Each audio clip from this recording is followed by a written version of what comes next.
Naitwa Edith Ngowi, afisa ustawi wa jamii na mratibu wa dawati la huduma za ustawi wa jamii stendi ya Nyegezi, stendi kuu ya mabasi Nyegezi.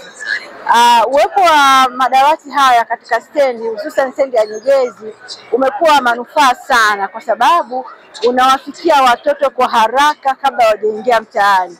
Tunajua kabisa kwamba hii ni stendi ya mabasi, inaleta wageni mbalimbali kutoka maeneo mbalimbali ya nchi ya Tanzania, na watoto pia wanasafiri kupitia mabasi haya. Kwa hivyo uwepo wa dawati la huduma za ustawi wa jamii stendi una dawati la mchango mkubwa, kwa sababu watoto wanaokolewa kwa haraka. Takriban watoto 390 wamekwisha kuokolewa tangu tumeanza huduma katika dawati la stendi. Lakini pia si tu watoto, hata jamii inayozunguka stendi ya mabasi, kwa maana tunatoa huduma za kiustawi wa jamii ikiwemo masuala ya matunzo, ndoa zenye mafarakano, watu wenye mahitaji maalumu pia wanakuja dawati, lakini pia tunatoa na elimu. Kwa hiyo uwepo wa huduma za ustawi wa jamii una mchango mkubwa, kwanza kuokoa watoto, kutoa elimu, lakini pia kutoa huduma zote za ustawi wa jamii zinazotakikana katika ofisi yetu ya halmashauri ya jiji.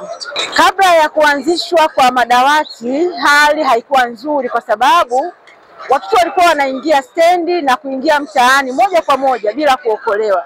Lakini pia huduma za ustawi wa jamii zilikuwa zinapatikana ofisi ya halmashauri ya jiji, lakini baada ya mahitaji, kwa maana ya kwamba kila afisa awe kwenye kata husika, na mimi pia ni afisa ustawi katika kata ya Nyegezi, naweza kufikia jamii. Kwa zamani hatukuwa na maafisa kwenye kata, lakini pia hatukuwa na dawati la huduma za ustawi wa jamii katika eneo la stendi. Kwa hiyo huduma ilikuwa aidha inachelewa kwa wakati au haifiki kwa wakati. Nikizungumza kuhusu makatazo ambayo ni wito wa mkuu wetu wa mkoa, kwa maana ya kwamba watoto wasipewe au wasipewe msaada mtaani au chochote, hili litatusaidia sana kuwapunguza watoto. Tujue kwamba wanakuja mtaani kwa sababu ya vivutio mbalimbali, pengine akipewa pesa au msaada wowote anabaki mtaani, lakini akikuta ule msaada haupo au apewi chochote, ni ngumu kuendelea kukaa mtaani. Kwa hiyo maisha ya mtaani kwa mtoto yatakuwa magumu. Kwa hiyo yale makatazo yamekuwa msaada sana kupunguza watoto mtaani, haswa ambao wanazurura, wanaombaomba, pia hata watu wazima. Kwa hivyo ni makatazo ambayo kwenye jamii tuyatilie mkazo, kwa sababu kukiuka makatazo yale tutachukuliwa pia sheria. Kwa majina naitwa Irene wa Mpembe, ni meneja miradi kutoka shirika la Railway Children Africa, na sisi tumewezesha serikali kwenye uanzishaji wa madawati ya huduma za ustawi wa jamii katika vituo vya mabasi ikiwemo stendi ya mabasi Nyegezi.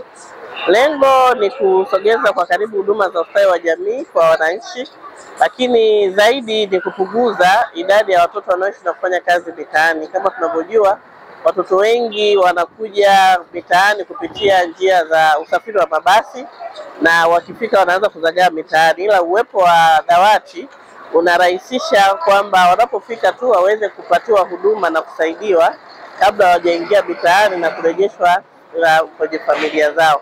Lakini pia uwepo wa dawati unasogeza zaidi huduma za ustawi, kwa inasaidia sana katika kupunguza masuala ya ukatili na unyanyasaji kwa watoto, maana mara nyingi tumeshuhudia wanafanyiwa vitendo nje au ndani ya stendi, na kwa sababu watu walikuwa wajua tutakutoa taarifa, ila uwepo wa ofisi ya ustawi wa jamii hapa utasaidia watu kutoa taarifa na kuweza kuwasaidia watoto kwa haraka na kupunguza pia vitendo vya ukatili katika mkoa wa Mwanza na maeneo ya stendi ya Nyegezi.